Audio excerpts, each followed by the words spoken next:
In a thrilling conclusion to the UEFA Women's Champions League, Arsenal has emerged victorious, defeating reigning champions Barcelona 1-0 at the Estadio José Alvalade in Lisbon, Portugal. The decisive moment came in the second half when Swedish striker Stina Blackstenius scored the only goal of the match, securing Arsenal's second Women's Champions League trophy 18 years after their first triumph. The match unfolded as a gripping contest showcasing the tactical acumen and grit of both teams. Arsenal's manager Renee Slegers expressed his pride in the squad's performance, highlighting their resilience against a formidable Barcelona side. "There were a few key phases in the game when we knew we had to do really well," Slegers said. "Barcelona started strong, but we defended well and grew into the game." His tactical adjustments, particularly the impact of the substitutes, were pivotal in turning the tide in favor of Arsenal. Arsenal captain Leah Williamson shared her emotional reaction post-match, stating, "I don't believe it. I am going to cry." Her joy reflected the sentiment of the team, which had endured many challenges over the years.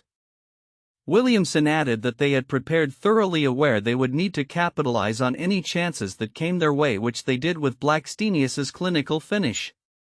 The victory not only marks a historic achievement for Arsenal but also positions Slegers as the first Dutch manager to win the Women's Champions League and the third overall to win either the men's or women's competition, following in the footsteps of legends like Louis van Gaal and Frank Rijkaard. This triumph reignites Arsenal's status among Europe's elite, reaffirming their place in women's football just as the sport continues to grow in popularity and visibility. As the celebrations unfolded, Arsenal's fans and players embraced the significance of their win. The atmosphere was electric, with the iconic Queen anthem "We Are the Champions" resonating throughout the stadium, symbolizing not just a victory on the pitch but a resurgence for the club.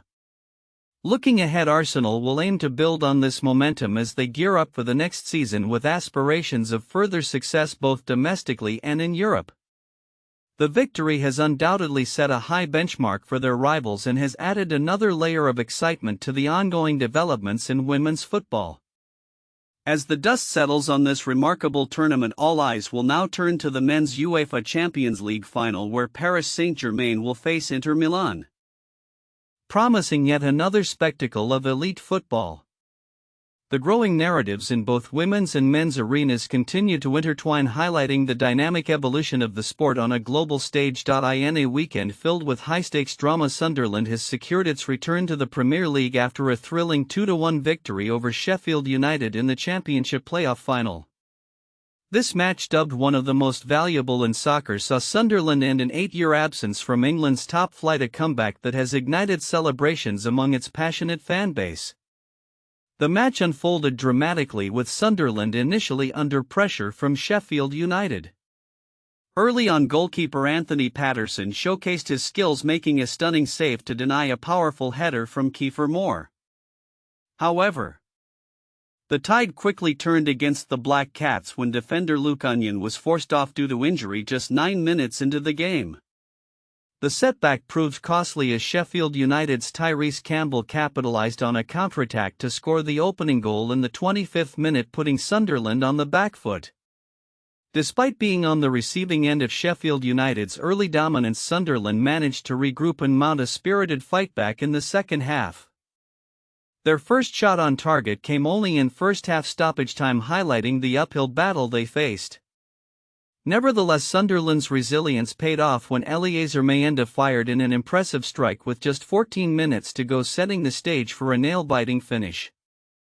In a dramatic turn of events deep into injury time, Sunderland clinched its comeback victory when Tommy Watson, facing criticism for his impending transfer to Brighton and Hove Albion, scored a stunning goal to seal the match.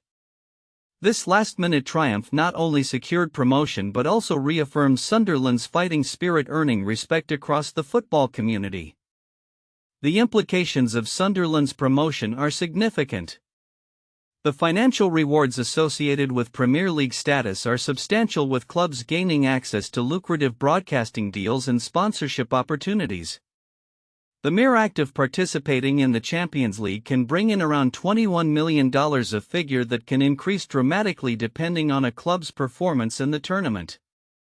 For Sunderland, this victory marks a crucial step in rebuilding its reputation and competitiveness within English football. As the Premier League prepares for the 2025-26 season, Sunderland will join a cohort of established clubs including giants like Liverpool and Manchester United.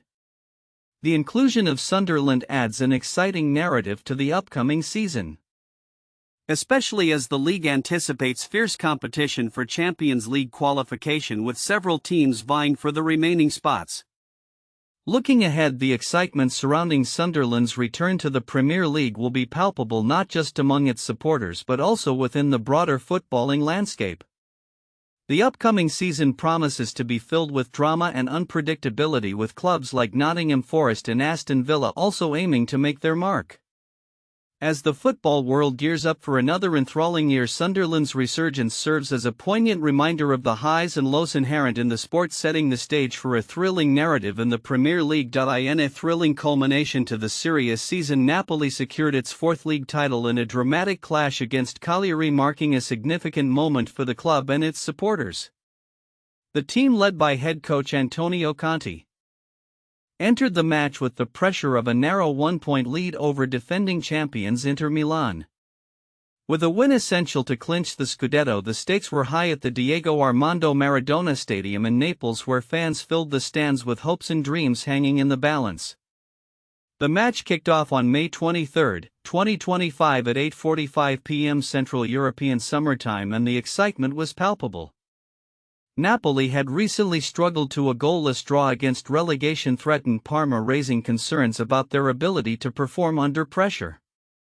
However, Cagliari, having secured their own top-flight status with a convincing 3-0 win over Venezia the previous weekend, was not expected to be an easy opponent.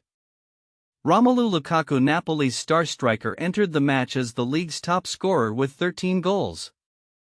And his contributions were crucial. The game was not only a test of skill but also a showcase of resilience as both teams fought for their respective goals. Ultimately, Napoli emerged victorious, successfully defending their slim lead at the top of the table and securing the title as fans erupted in celebration. This victory is particularly significant given the backdrop of Napoli's recent challenges. After a disappointing previous season, the club has undergone a transformation under Conte, who has brought tactical discipline and renewed confidence to the squad. Winning the title is a testament to the hard work and dedication of the players and staff, Conte remarked after the match. "We believed in ourselves even when the odds were against us." As Napoli revels in its triumph, attention turns to the future. The club's success has not gone unnoticed in the transfer market, with speculation about potential reinforcements to maintain their competitive edge in both domestic and European competitions. Meanwhile, the implications of this title extend beyond Napoli as it reshapes the landscape of Italian football, challenging traditional powerhouses and igniting rivalries anew. In related news, former Napoli manager Rafa Benitez has expressed his desire to return to management, ideally in the Premier League or Serie A. His remarks come as the coaching carousel begins to spin with the conclusion of the season. Benitez's experience and tactical acumen could make him a valuable asset for clubs looking to elevate their status in the league. Additionally, the Serie A landscape has witnessed other noteworthy developments. On the same day, Bologna faced Genoa in a match that concluded with a 3-1 victory for the visitors. Young talent Lorenzo Venturino made headlines with a brace on his full debut, showcasing the bright future of Italian football as emerging players step into the spotlight. As the Serie A season concludes, the excitement for the next campaign is already building. With Napoli crowned champions, the stage is set for an intense transfer season and a thrilling return to competition where clubs will battle not only for titles but also for the hearts of passionate fans across Italy and beyond.